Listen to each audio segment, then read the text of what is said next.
नमस्कार दोस्तों। Law of one यानी एक का कानून, या कह लीजिए एक का ज्ञान, या कह लीजिए एक के तरीके।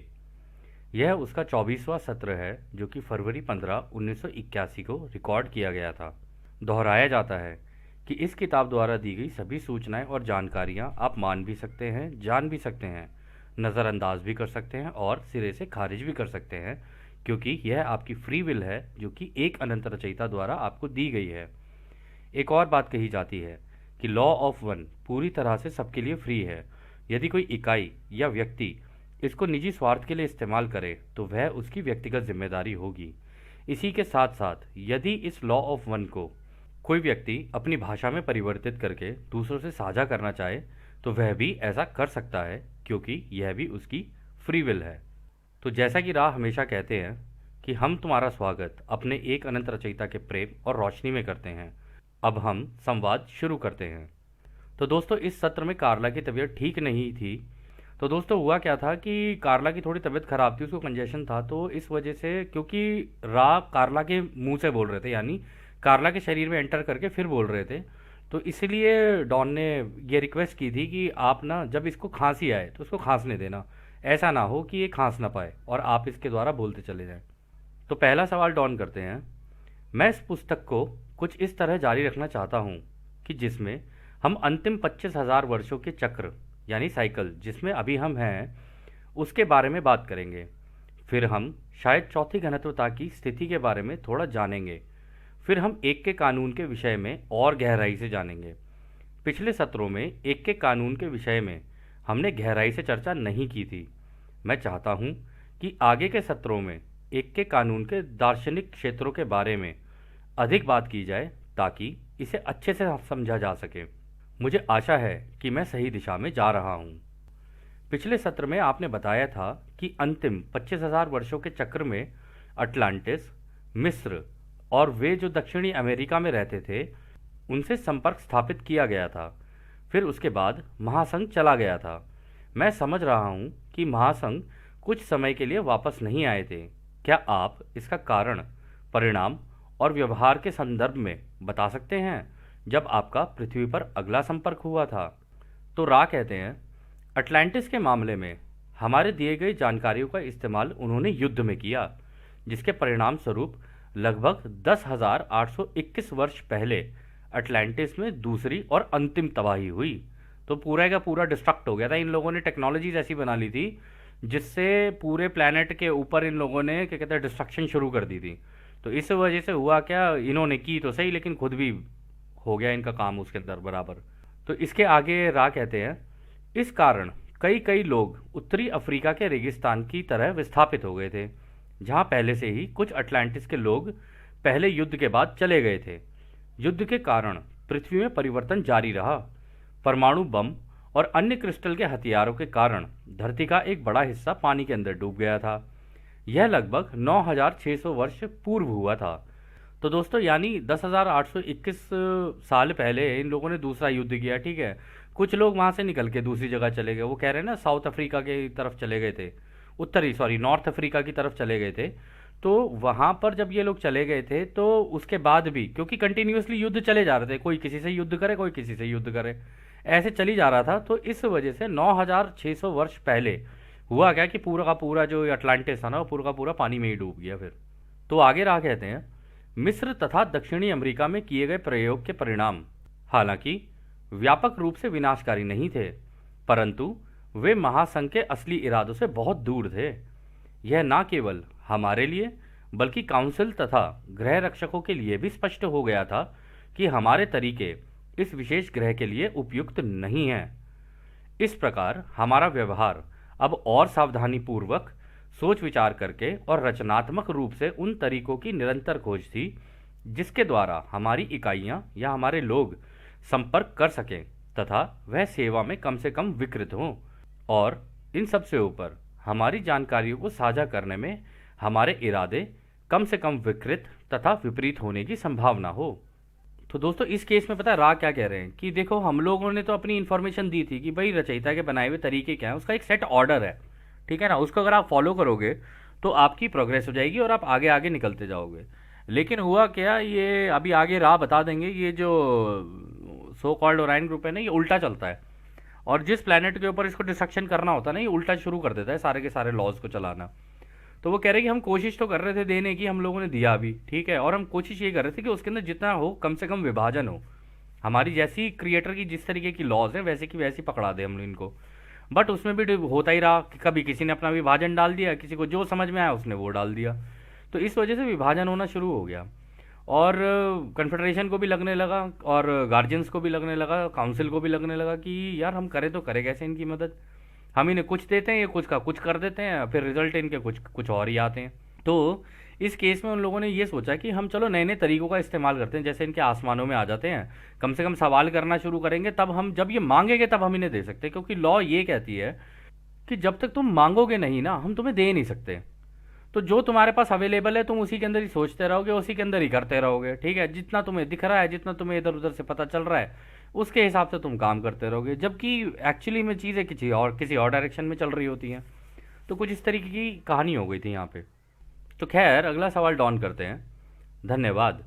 तब मुझे लगता है कि महासंघ कुछ समय के लिए पृथ्वी से दूर रहे। महासंघ ने अगला संपर्क किस स्थिति में बनाया था? तो रा कहते हैं लगभग 3600 साल पहले ओरायन समूह के आगमन में तेजी आई थी। सोच और कर्म की विकृतियों पर बढ़ते हुए नकारात्मक प्रभावों के कारण वे लोगों के साथ काम करने में सक्षम थे, जिनके बारे में पुराने ज़माने से ही ये सोच थी कि वे अपने आप को विशिष्ट और भिन्न मानते थे, यानी अपने आप को स्पेशल मानते थे दूसरों से, यानी कि खुद को एलिट्स मानते थे। महासंघ की एक इकाई जिसका नाम यहोवा था, उसने कई हजार वर्षों पहले जेनेटिक क्लोनिंग द्वारा उनके बीच विशेष झुकाव यानी बायसेस स्थापित किए थे। वो धीरे धीरे मिस्र के आसपास के क्षेत्रों में रहने आए थे, साथ ही अन्य स्थानों पर भी गए थे, जो कि म्यू की यानी लेमुरिया की भूमि के काफ़ी हिस्से पानी के नीचे डूबने के बाद यहाँ वहाँ फैल गए थे। यहाँ ओरियन समूह को मौका मिला कि उनमें नकारात्मकता के बीज बोए जा सकते हैं। ये बीज हमेशा की तरह वही वर्ग के हैं जिन्हें आप एलिट्स कहते हैं, जो दूसरों से हेर फेर करते थे या गुलाम बनाते हैं। यहोवा ने इन इकाइयों के प्रति एक बड़ी जिम्मेदारी महसूस की। हालांकि ओरियन समूह लोगों को प्रभावित करने में सक्षम था कि यहोवा ही इन एलिट्स को बनाने के लिए जिम्मेदार था। इस तरह यहोवा का नाम उनके साथ जुड़ गया। इस प्रकार यहोवा के विषय में ये कहा जाने लगा कि वो वापस आएगा, और इस कारण लोगों में सकारात्मक झुकाव वाले विचार आए कि वो आएगा और उससे हमें मदद मिलेगी। यह आपके समय के लगभग 3300 वर्ष पूर्व हुआ था। यहीं से महायुद्ध यानी आर्मगेडन की अवधारणा भी इसका हिस्सा बनी थी। तो दोस्तों यहाँ पर पता है बात क्या चल रही है? बात ये चल रही है जब यहोवा आया तो उन्होंने ट्राई किया कि लेमुरिया के टाइम पे जितने भी है ना, उनको क्रिएटर के लॉ समझा के उनका एक बायस बनाया जाए, और उनकी जेनेटिक क्लोनिंग भी की, जो कि ठीक था कि हाँ भाई एक एक जो समाज है उसको एक डायरेक्शन के अंदर जाना चाहिए, प्रोग्रेशन की तरफ, ठीक ही था। लेकिन वहाँ पे 3600 साल पहले जब ये ओराइन ग्रुप आया ना, इसने लोगों के अंदर वो स्पेशल चीज़ डालनी शुरू कर दी कि जी मैं तुझसे ऊपर और मैं तुझसे ऊपर, मतलब अलग अलग वर्ग, अलग अलग चीज़ें बनानी शुरू कर दी। तो कुछ को ऊपर रख दिया, कुछ को नीचे कर दिया। इस वजह से विभाजन पैदा हो गया। तो जो ऊपर थे ना वो अपने आप को एलिट्स मानने लगे। और एलिट्स कोई ऐसा नहीं है कि कोई पैसे से एलिट्स हो रहा हो। एलिट वो सोच वो होती है जो अपने आप को दूसरों से बेहतर समझे और अपने आप को दूसरों के बराबर ना समझे। तो वो कह रहे हैं कि उसको जहाँ जहाँ पर ऐसा लगता गया है ना, जिन जिन होता है ना कुछ लोगों के अंदर कि यार मुझे बड़ी अटेंशन पसंद है ये और वो, और मैं कुछ स्पेशल टाइप का हूँ और इस टाइप का हूँ, तो इस वजह से ऐसे लोगों को जब वो देखते हैं ना कि हाँ भाई इसकी सोच इस तरीके की है, ठीक है। आप लोग देख रहे होगे कि आज की डेट में लोग मतलब फ़ोन लेके कहीं सेल्फी खींच, कहीं ये खींच, कहीं वो खींच। वो सेल्फी वगैरह खींचने का भी जो मेन कारण होता है ना, हर व्यक्ति ये चाहता है कि भाई मैं स्पेशल हूँ, लोग मुझे जाने, ठीक है, मुझे लाइक्स मिले। तो ये जो सोच होती है ना, धीरे धीरे पता नहीं चलती है, लेकिन ये धीरे धीरे धीरे धीरे एंटर करती है। और अगर आप इसकी तरफ जाने लगे ना, और आपको हल्का सा भी इसके अंदर पॉपुलैरिटी मिलने लगी, तो आप अपने आप को दूसरों से बेहतर मानने लग जाओगे। और ये ही वो मतलब भूमि होती है, यही कह लो, यही वो ज़मीन होती है जिसमें ओराइन ग्रुप ऐसे लोगों को मैनिपुलेट कर सकता है किसी भी तरीके से। हम ये नहीं कह रहे हैं कि भाई सभी के साथ ऐसा होता है या सारे ही लोग गलत हैं, ऐसा कभी हो ही नहीं सकता कि सारे लोग गलत हो। जाने अनजाने में लोगों से होती है, लोगों को पता नहीं चलती हैं चीज़ें। और उसके बाद जब ये सारा कुछ चल रहा था तो युद्ध वुद्ध भी शुरू उस टाइम पर थे। वो कह रहे कि इससे पहले वो पानी के नीचे डूबने के बाद यहाँ वहाँ फैल गए थे, लेमुरिया वाला जो सीन हुआ था उसके बाद फिर वो इधर उधर फैल गए। फिर उन्होंने कहा कि उसको जहाँ जहाँ मिलते गए ना इस तरीके की सोच के लोग, उसने उनमें से निकाल निकाल के एलिट्स बनाने शुरू कर दिए। और जब उन्होंने बनाने शुरू किए तो वो दूसरों को गुलाम बनाना शुरू कर दिया। ठीक है ना। और ये जो एलिट्स होते हैं ना, अगर आप इनका नोटिस करोगे ना, पिरामिड को उल्टा दिखाते हैं। क्योंकि पिरामिड को उल्टा दिखाने का मतलब ये होता है कि हम विभाजन से शुरू करेंगे और तब एंड में जाके एकता की तरफ लेके आएंगे। ये हम लोग और अच्छा बेहतर समझेंगे आगे, अभी आप देखना। तो वो यही कह रहे हैं कि कहते हैं यहोवा ने कोशिश तो की थी इसको ठीक करने की, बट ऐसा हुआ नहीं। कह रहे कि और इन्होंने यहोवा का नाम भी जोड़ दिया। होता है ना कि जब कोई ऐसा बन के आ जाए तो उसको ना हीरो बना दो, तो जनता उसकी पूजा करने लग जाएगी। अरे वो तो तुम्हारी मदद करने के लिए आया था, तुमने उसको मतलब माला वाला चढ़ानी शुरू कर दी।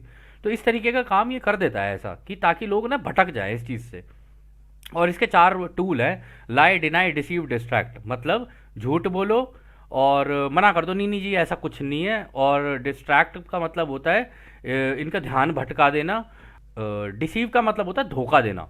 ये बहुत बड़ा धोखेबाज है और धोखे धोखे दे दे के फिर ऐसे करता रहेगा ये। इसका काम करने का तरीका कुछ ऐसा है। और इस वजह से हुआ क्या कि ये यहोवा वाला जो सीन हुआ ना, ये आर्मागेडन की बात हो रही है ना, ये होता है वो आखिरी युद्ध जो इन दोनों के बीच में हो जाता है। कि भाई वो सबके दिमाग में ये डाल दिया, भाई जब यहोवा आएगा तो युद्ध होगा तो वो हमें बचाएगा। तो जनता ने अपने एक्शन ही लेने बंद कर दिए। जनता ये सोचने लगी कि हमारा मसीहा आएगा, हमारा कोई अवतार आएगा। ठीक है, अब वो अवतार आएगा तो वो हमें बचाएगा। अवतार जबकि ये कलाकार खुद बन के आ जाता है लोगों के सामने। ठीक है ना। अभी आगे कई चीज़ें हैं, आप इसलिए हम आप लोगों को कह रहे हैं कि आप एक बार ज़रा स्टीवन ग्रे की डॉक्यूमेंट्रीज को देखेंगे ना, और उसको लॉ ऑफ वन से एक बार को कंपेयर करके देखेंगे, तो आपको काफ़ी चीज़ें क्लियर होंगी। तो खैर एनीवेज आगे का सवाल डाउन करते हैं। धन्यवाद। मेरा एक प्रश्न है कि 3600 वर्ष पहले ओरियन समूह ने कैसे प्रवेश किया था? क्या वह एक रैंडम विंडो इफेक्ट था? यानी कि क्या खिड़कियां अपने आप खुल गई थी, ये जो हमारी क्वारंटीन लगी है? तो राह कहते हैं उस समय सारे लोग सकारात्मक नहीं थे। कुछ लोग थे जो इस तरह की नकारात्मक जानकारियां चाहते थे। इस तरह की जानकारी के लिए बकायदा पुकार किया जाता है। जब यह पुकार मिश्रित हो जाती है तो इस घनत्वता में खिड़कियों की खुलने की घटनाओं में तेजी आ जाती है। इस मामले में क्वारंटीन की मजबूत ध्रुवीयता के कमी के कारण ध्यानपूर्वक पहरा देना आवश्यक नहीं समझा गया। इस प्रकार प्रवेश के लिए खिड़कियों का बहुत कमजोर होना आवश्यक था। जैसे जैसे आपकी कटाई नज़दीक आती है वैसे वैसे वह शक्तियाँ जिन्हें आप लाइट वर्कर कहते हैं वह अपने पुकार के अनुसार कार्य करती हैं। जो ओरियन समूह के हैं वह भी अपनी पुकार के अनुसार कार्य करते हैं, लेकिन यह पुकार असलियत में इतनी बड़ी संख्या में नहीं होती है। इस प्रकार सशक्त बनने तथा वर्ग के कानून के लगने के कारण इस प्रतिरोध को भेदना और भी मुश्किल हो जाता है। फिर भी स्वतंत्र इच्छा को बनाए रखा जाना चाहिए और वे लोग जिन्हें नकारात्मक झुकाव वाली जानकारियां पाने की इच्छा होती है उन्हें खिड़की खुलने की क्रिया के आगे बढ़ने की संतुष्टि मिलनी चाहिए। यानी कि उन्हें भी नकारात्मक जानकारियां मिलनी चाहिए। तो दोस्तों यहाँ पर जो लाइट वर्कर्स और ये सारी चीज़ों की बात हो रही है ना, आप आजकल देख रहे होंगे बहुत सारे लोग, बहुत सारी यंग जनरेशन, काफ़ी पुराने लोग भी सारे मिलकर अभी कुछ काम कर रहे हैं। मतलब कोई कहीं से इन्फॉर्मेशन निकाल के ला रहा है, कोई कहीं से इन्फॉर्मेशन निकाल के ला रहा है, और सब एक दूसरे की मदद करने में लगे हुए हैं, लोगों की मदद करने में लगे हुए कि भाई देखो इस तरीके से चलता है। तो ये जो लाइट वर्कर्स होते हैं ना, ये अपनी जिम्मेदारी समझते हैं कि नहीं, अगर हम लोग किसी तरीके से ये पूरा का पूरा ज्ञान इस जनता को दे दें और ये जनता समझ जाए कि भाई लॉ स्क्वायर्स अगर हम लोग लगाते चले जाएं, क्योंकि देखो पुकार तो वहाँ से भी लगेगी, दूसरी साइड से भी लगेगी। अब आप लोग कहेंगे कि भाई हम विभाजन में बात कर रहे हैं। नहीं भाई, वो हमारे हैं, ऐसी बात नहीं है। लेकिन अगर रास्ता अलग चुन रखा है, क्या पांडव और कौरव भाई नहीं थे? भाई थे ना, रास्ता अलग अलग था ना दोनों का। तो लेकिन जिसने जो रास्ता चुन रखा है, अब उसको ये थोड़ी ना कहा जा सकता है कि भाई तू मत कर ऐसा। अगर ये कहेंगे कि तू मत कर तो फिर उसकी आज़ादी का उल्लंघन है। तो आप अपना बेस्ट क्या कर सकते हो ना, आपको उसके ऊपर फोकस करना चाहिए। तो इस केस में वो ये कह रहे हैं कि लॉ ऑफ स्क्वायर्स लगेगी तो उधर से भी लगेगी, लॉ ऑफ स्क्वायर्स लगेगी इधर से भी लगेगी, दोनों तरफ से ही लगेगी। तो जितने यहाँ से लोग इकट्ठे होते जाएंगे उससे जो ये क्वारंटीन है मजबूत होती चली जाएगी, अगर आप मांगोगे तो। ठीक है, लॉ ऑफ स्क्वायर लगाते हो तो उधर से वो भी मांगेंगे। अगर दोनों के बीच जिसका ज़्यादा पलड़ा भारी हो गया उसके हिसाब से ये चीज़ हो जाती है। अब खिड़कियाँ खुल गई, वही इन्फॉर्मेशन तो उनको भी मिलनी चाहिए तो उनको भी मिल जाती है, और इस साइड में अगर किसी को कन्फेडरेशन से चाहिए होती है तो उन्हें भी मिल जाती है। इनकी टेक्निक अलग है, उनकी टेक्निक अलग है।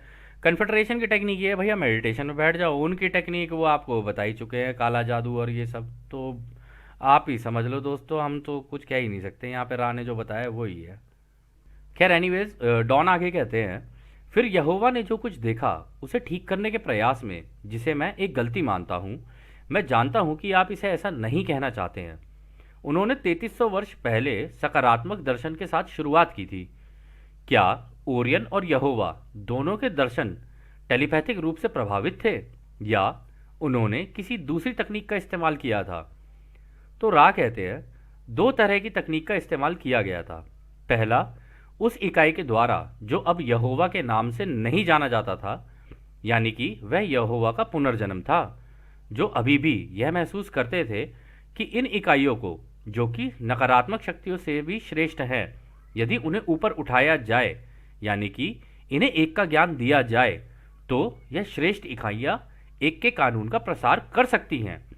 इस प्रकार यह इकाई, जिसका नाम यॉड हेन शिन वा हे था, लोगों के बीच एक अवतार के रूप में आए, समान प्रजनन की प्रक्रिया द्वारा करके बहुत बड़े आकार के लोगों की एक पीढ़ी को पैदा किया, जिसे अनक कहा जाता है।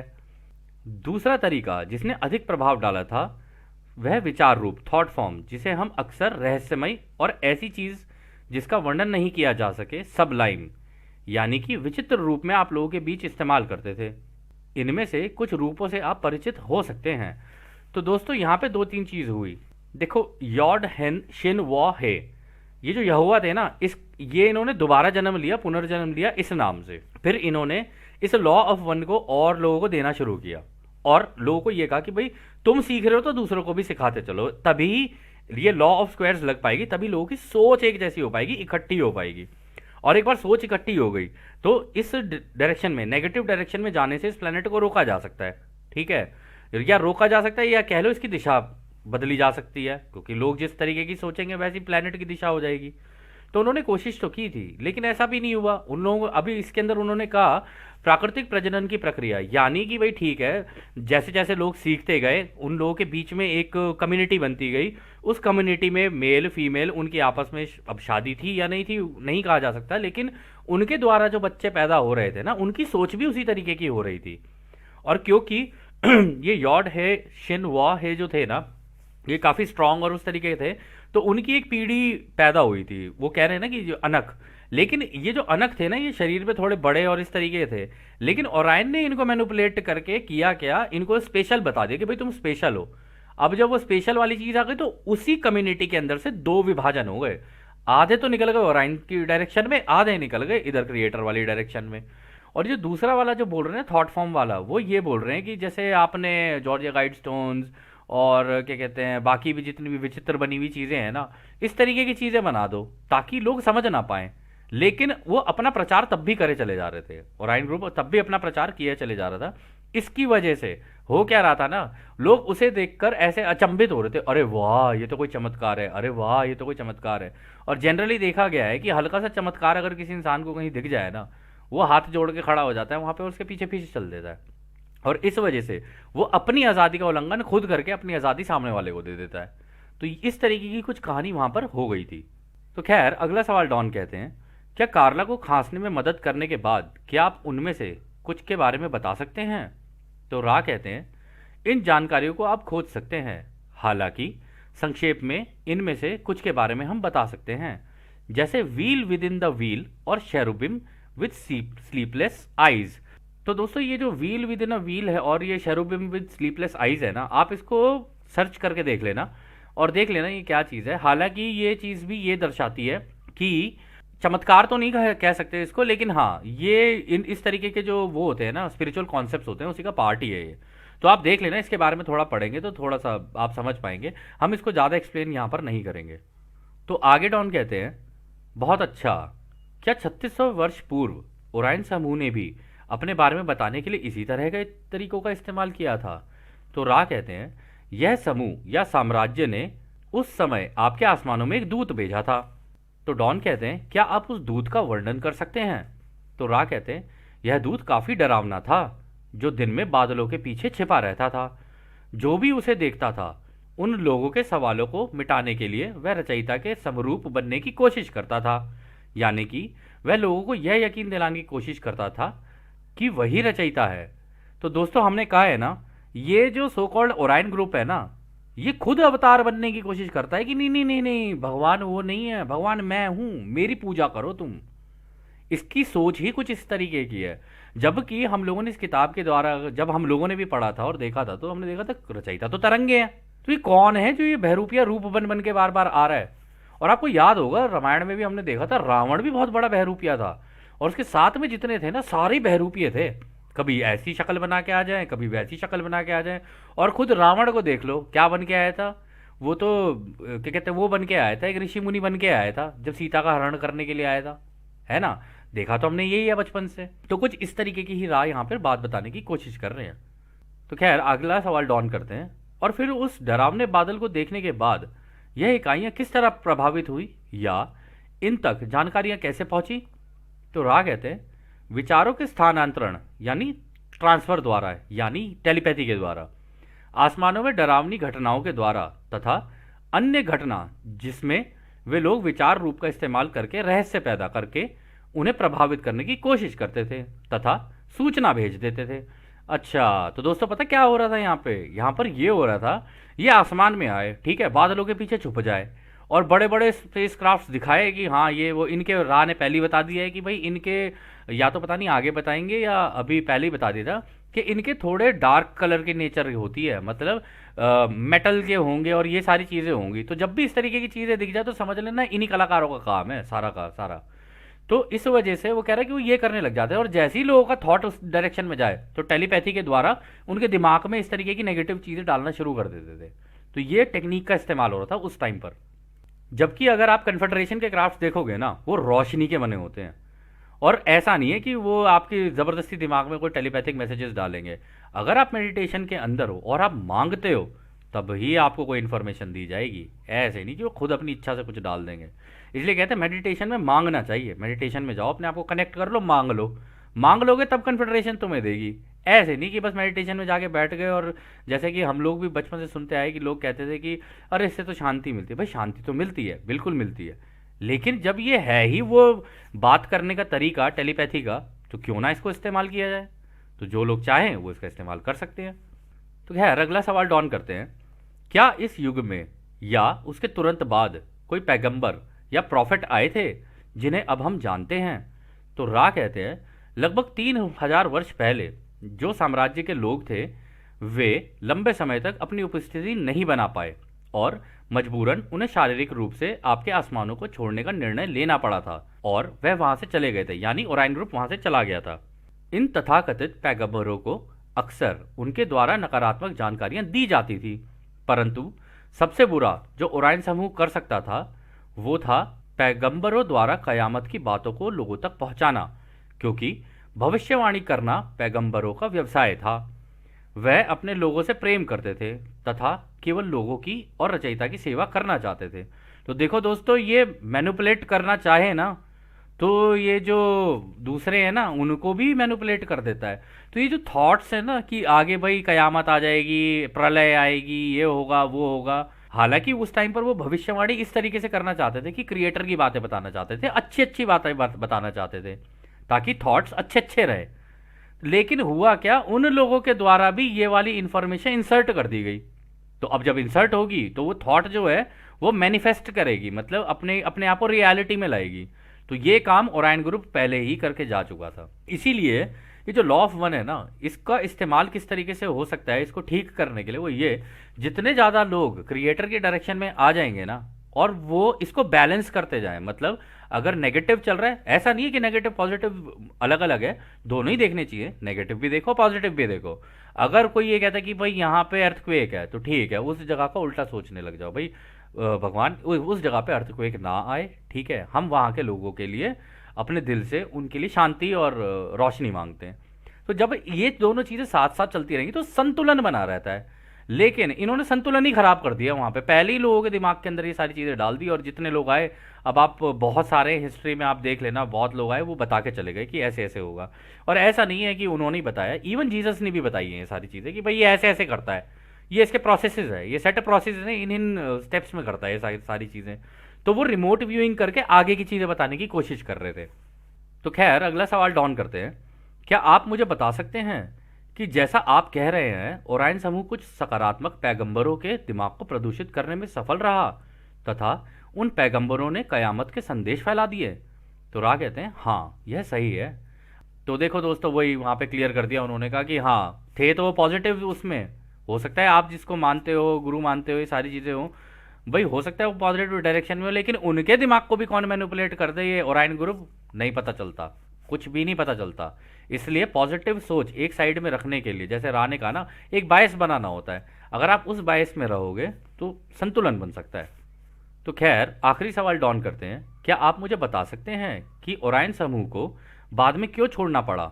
मेरा मानना है कि यह लगभग 600 वर्ष की अवधि थी जब वो यहाँ आए थे, फिर उन्हें क्यों छोड़ना पड़ा? तो रा कहते हैं जिन्होंने ओरायन समूह को बुलाया था उन्हें ओरायन समूह ने यह आभास दिलाया कि वे एलीट समूह के हैं। फिर जैसा कि आप जानते हैं, जब लोग दूसरी जगहों पर प्रवास करने लगे तब इन लोगों का काफ़ी फैलाव हुआ, जिसमें वो विनम्र और अधिक सम्मानित नस्ल बन गए जो कि कम युद्ध प्रिय थे तथा एक रचयिता के प्रेम और दयालुता के बारे में अधिक जागरूक थे। परंतु उनकी रचना ही कुछ इस तरीके की हुई थी कि उनका रुझान ना चाहते हुए भी कुछ हद तक युद्ध प्रिय था तथा उनका झुकाव कुछ हद तक दूसरों को गुलाम बनाने का भी था। लेकिन वे स्वयं अपनी अनुवांशिक श्रेष्ठता कमजोरी के कारण ओरायन समूह के निशाने पर थे और एक तरह से उनके ही गुलाम बन गए थे। इस प्रकार उनके पड़ोसियों, उनके परिवार और उनके एक रचयिता के प्रति उनमें कृतज्ञता, ग्रैटिट्यूड की भावना उनमें आने लगी तथा एलीट होने की भावना भी कम होने लगी तथा उनका दूसरों पर शक्ति दिखाने की विकृति भी कम होने लगी और वे एलीट्स होने से दूर हो गए। तो दोस्तों पता है यहाँ पे वो क्या कह रहे हैं? कह रहे हैं कि इनिशियल लेवल पे तो एलीट्स वगैरह बने, लेकिन धीरे धीरे धीरे धीरे, क्योंकि होता क्या है ना, ये देखो यार, आप एलीट्स बन जाओ, कुछ भी बन जाओ, परिवार को तो प्यार करोगे ना अपने, है ना? चाचा हो गए, मामा हो गए, ये हो गए, दोस्त हो गए, रिश्तेदार हो गए, और इन इन सब लोगों का प्यार तो करोगे ना। तो जब वो बट गए ना वहाँ से 600 साल के बाद, जब ये चले गए, इन्होंने कहा अरे यार ये तो भटके इधर उधर जा रहे हैं, एक जगह हो तो मैंने, इनका झुंड हो तो मैं उन्हें करूँ गाइड। अब झुंड में होगा तो गाइड करना अच्छा रह सकता है, लेकिन जब ये अलग अलग बट गए ना सारे इधर उधर, तो हुआ क्या, इससे हैंडल ही नहीं हुआ। इन्होंने कहा यार हम लोगों ने बना तो दिए, लेकिन तब भी उनके अंदर बेस्ट वो चीज़ कई लोगों के अंदर ये थी कि हाँ हम हैं वो क्रीम जो इस प्लैनेट को रूल करेंगे, ठीक है, हमारे अंदर है वो। लेकिन कुछ थे अलग अलग हट गए, उन लोगों ने, उनके अंदर फिर ये क्रिएटर वाली ग्रैटिट्यूड और दूसरों के प्रति प्रेम और ये सारी चीज़ें आने लगी, तो वो धीरे धीरे धीरे इस एलीट ग्रुप से अलग हटने लगे। लेकिन इस केस में भी देखो, आप नोटिस करने वाली बात यह है कि ओरायन जो है ना, वो उसका तरीका ये है, आपने सुना होगा ना कि फूट डालो राज करो, फूट डालो राज करो। लोग कहते हैं कि अंग्रेजों का बनाया हुआ, नहीं, अंग्रेजों का बनाया हुआ नहीं, ये है कलाकार बनाने वाला मेन। क्योंकि वो युद्ध, उनको युद्ध ही पसंद है, उन्हें डिस्ट्रक्शन पसंद है कि डिस्ट्रॉय कर दो और फिर प्लैनेट जीत लो। तो उसका तरीका यही है कि पहले एलीट बनाता हूँ, एक झुंड बनाता हूँ, इस झुंड को मैं गाइड करूंगा, और अगर वो झुंड उसके अकॉर्डिंगली काम करने लग जाए, यहाँ पे वो बोल रहे हैं ना, उस झुंड के लोगों को भी ऐसा लगने लगा था, उनमें से कई लोगों को, अरे यार इसने तो हमें ही गुलाम बना लिया यार, हम तो इसको अपना भाई मान रहे थे, अपने आप को सो कॉल्ड बिग ब्रदर कहता है बाय द वे, ठीक है, कि आपने सुना होगा big brother is watching you, हाँ, ये अपने आप को बिग ब्रदर कहता है। तो इस केस में हुआ क्या, कुछ लोगों को उसमें से ऐसा लगने लगा, अरे यार ये तो हमें ही गुलाम बनाए चले जा रहा है, तो वो लोग अलग हटने लगे थे। लेकिन जो कोर ग्रुप था ना, वो टिक गया था, उसने कहा कि नहीं हम जीतेंगे इस प्लेनेट को। तो कहानी कुछ इस तरीके से चली है जैसा रा बता रहे हैं, मतलब हम सारी चीज़ें रा के अकॉर्डिंगली ही बता रहे हैं, हम कोई अपने दिल से कुछ यहाँ पे वो नहीं कर रहे हैं एक्सप्लेन। तो खैर अगला सवाल डॉन करते हैं। यह बहुत महत्वपूर्ण नहीं है, लेकिन मुझे वास्तव में यह जानने की दिलचस्पी है कि क्या ड्वाइट आइजनहावर करीब 1950 में महासंघ या ओरायन समूह से मिले थे? तो दोस्तों ये जो ड्वाइट आइजनहावर के बारे में बात हो रही है ना यहाँ पे, ये अमेरिका के प्रेसिडेंट हुआ करते थे, और इनकी एक पोती भी है जिसका नाम है लिंडा आइजनहावर। अगर आप चाहो तो उसके इंटरव्यूज़ आपको मिल जाएंगे। तो उस टाइम पर भी 1950 में महासंघ मिलने आया था उनसे, मतलब उन्होंने अपने लोग भेजे थे। जैसे आपको याद होगा रामायण में हुआ क्या था कि रावण को भी बताने के लिए राम ने अपने दूत भेजे थे, अंगद गए, ठीक है, फिर हनुमान जी गए। तो ऐसे करके सारे अपने दूत भेजे थे कि पहले जाके इनको बता तो दो कि तुम्हारे साथ हो क्या रहा है। और तो इस तरीके से दूत भेजे गए, लेकिन ये ऐसा मतलब कलाकार की किसी की सुने ही ना। रावण ने तो खुद ही बोल देता राम को कि इधर उधर की बात मत कर, युद्ध कर और ले सीता। मतलब इस तरीके का ड्रामा हो जाता है। तो खैर आगे राय इसका जवाब देते हैं। जिनके बारे में आप पूछ रहे हैं वह विचार रूप से मिले थे, जो बिल्कुल तीसरी घनत्वता की इकाइयों की तरह लग रहे थे, यानी कि वो भेस बदल कर आए थे। वह एक परीक्षा थी। हम महासंघ यह देखना चाहते थे कि क्या होगा यदि एक अनंत सकारात्मक झुकाव वाला, सरल और सौहार्दपूर्ण व्यक्ति, जिसकी सत्ता के प्रति कोई विकृति नहीं है, शांतिपूर्ण जानकारी तथा उससे जुड़ी संभावना के साथ कैसे जुड़ेगा। तो देखा दोस्तों, ये जो आइजनहावर थे ना, सीरियसली मतलब जनता के लिए काम करने वाले प्रेसिडेंट थे ये। मतलब सच में, हालांकि इनका बैकग्राउंड पता है क्या, आर्मी का बैकग्राउंड था इनका। लेकिन आर्मी का बैकग्राउंड होने के बावजूद इन्होंने दूसरों की सेवा करने के लिए वो जो जो पद मिला था ना, उसका इस्तेमाल उसके लिए किया। लेकिन वो भी होने नहीं दिया गया। इसलिए हम इसके बारे में और अच्छा जानकारी आपको मिल जाएगी स्टीवन ग्रियर की डॉक्यूमेंट्रीज के अंदर भी। तो खैर आगे रा कहते हैं, हमने यह पाया कि उस इकाई को नहीं लगता था जो उसके नीचे काम कर रहे हैं वह दूसरी दुनिया के लोगों या उनके दर्शन के साथ डील कर सकते हैं। इस प्रकार हुए समझौते ने उन्हें अपने रास्ते से जाने की अनुमति दी थी। वैसे ही हमने भी एक बहुत ही शांत अभियान के द्वारा हमारे लोगों को हमारी उपस्थिति के बारे में धीरे धीरे सचेत करना जारी रखा था। हालांकि इस घटना ने इस योजना में अड़चनें पैदा कर दी थी। तो दोस्तों हुआ पता है क्या था, इसमें यह हुआ था कि आइजनहावर से जब ये लोग मिले थे ना, तो इन्होंने आइजनहावर से ये कहा था कि क्या हम आपकी धरती पे कुछ एक्सपेरिमेंट्स कर सकते हैं। तो आइजनहावर ने कहा हम आपको रोक कैसे सकते हैं, आप तो इतने पावरफुल हो, शक्तिशाली हो। तो उन्होंने कहा था नहीं, अगर आपकी इजाज़त होगी ना तब ही हम करेंगे, क्योंकि वहां पर फ्री विल लग रही थी और फ्री विल की उल्लंघन नहीं कर सकते हो, चाहे क्योंकि प्लेनेट तुम्हारा है भाई, तुम तीसरी घनत्वता में, तुम्हारा प्लेनेट है, तुम मदद जब मांगोगे तभी तो हम लोग कर पाएंगे। और इनका ये था कारण इसको करने का कि ओरायन ने जहां जहां बेसिस बना रखे हैं ना, उन बेसिस को डिस्ट्रॉय करना, ये था उनका पूरा मेन कारण। लेकिन आप यहां पर देख ही रहे हैं कि प्रेसिडेंट के हाथ में पावर नहीं है, उसके नीचे जो लोग काम करते हैं ना उसके हाथ में पावर थी। तो उन्होंने उसको करने ही नहीं दिया वो चीज़। और ये चीज़ आप स्टीवन ग्रियर की डॉक्यूमेंट्रीज में देखोगे तो आपको अच्छा पता चलेगा। तो खैर इस सत्र का आखिरी सवाल डॉन करते हैं। एकमात्र सवाल जो इसके साथ जुड़ा है कि क्या कोई दुर्घटनाग्रस्त अंतरिक्ष यान था, और क्या अब हमारे सैन्य संस्थान में उनके छोटे शरीर रखे हुए हैं। तो दोस्तों पता है यहाँ क्या बात हो रही है, यहाँ पर बात हो रही है रॉसवेल में क्रैश हुए थे दो, ठीक है ना, स्पेस क्राफ्ट क्रैश हुए थे, तो उसके बारे में पूछ रहे हैं। और उनके अंदर से बॉडीज भी निकली थी, मिली थी। एक प्रोजेक्ट है प्रोजेक्ट एक्वेरियस, ठीक है, उसके डॉक्यूमेंट अगर आपको कहीं से मिल जाए ना, वो आपको वहाँ मिल जाएंगे। स्टीवन ग्रियर की वेबसाइट है सीरियस डिस्क्लोजर, SIRIUS disclosure.com। अगर आप वहाँ जाओगे ना, आपको वहाँ पे कई सारे डॉक्यूमेंट्स मिल जाएंगे। तो ये वाला प्रोजेक्ट एक्वेरियस वाला डॉक्यूमेंट भी वहीं पर है। उसके अंदर इस तरीके की जानकारियाँ हैं कि हाँ इस तरीके का एक मतलब वो हुआ था, क्राफ्ट हुआ था। और उसमें मैजेस्टिक 12 करके भी एक ग्रुप है, उसके बारे में भी बात है। और उसमें ये भी बताया है कि उसके अंदर से कुछ एंटिटीज़ मिली थी जिनके छोटे शरीर थे, यानी 3-3 फुट के थे। आपको याद होगा रामायण में जो वानर सेना होती थी छोटे छोटे से होते थे, तो 3-3 फुट के थे। तो उसके बारे में क्या कहते हैं वहाँ पे बात हुई थी। तो यदि आप चाहें तो आप अपनी रिसर्च कर सकते हो उसके ऊपर। तो यहाँ पे राज जवाब देते हैं, हम आपके भविष्य का उल्लंघन नहीं करना चाहते हैं। यदि हम आपको यह जानकारी देते हैं तो हो सकता है कि यह जानकारियां कुछ ज़्यादा हों जिसे आप इस स्थान समय में उचित रूप से डील ना कर पाएं, इसलिए हम इस जानकारी को रोकना चाहेंगे। तो दोस्तों 1981 में तो ये जानकारी रुक गई थी, लेकिन अब उसके डॉक्यूमेंट, क्योंकि धरती के लोगों ने जब रिसर्च करनी शुरू की ना, तो वो डॉक्यूमेंट्स जब निकल निकल के आए तो उन डॉक्यूमेंट्स के अंदर ये सारी चीज़ें लिखी हुई थी। तो इस केस में धरती के लोगों का आज़ादी का उल्लंघन नहीं है, क्योंकि धरती के लोगों ने खुद रिसर्च करके इस चीज़ को निकाला है, ठीक है। तो यहाँ पे उन्होंने उस जमाने में नहीं बताया, लेकिन इन्फॉर्मेशन तो निकल ही आई, क्योंकि इसने पूछ ही लिया था, क्योंकि सबको डाउट था कि हाँ ऐसा कुछ हुआ है। और रॉसवेल का जो क्रैश हुआ था ना, ये इसके बारे में आपको और भी मतलब स्टीवन ग्रियर से अच्छा हम लोगों को तो कोई नहीं लगा था। आप और भी देख सकते हो, क्रिस कार्लसन भी है, उन्होंने भी बहुत अच्छा रिसर्च किया है इसके ऊपर। तो इनकी टीम ने काफ़ी अच्छी रिसर्च की थी इसके ऊपर। यदि आप देखना चाहें तो आप देख सकते हैं, ये हम आपकी फ्री विल पर छोड़ते हैं। तो खैर दोस्तों, इस सत्र को अब हम लोग यहीं समाप्त करते हैं। और जैसा कि राह हमेशा कहते हैं, अब हम आपको उस एक अनंत रचयिता के प्रेम, उसकी रोशनी, उसकी शक्ति और उसकी शांति में छोड़कर चलते हैं। आदने हमारे दोस्तों, आदने वासु। धन्यवाद।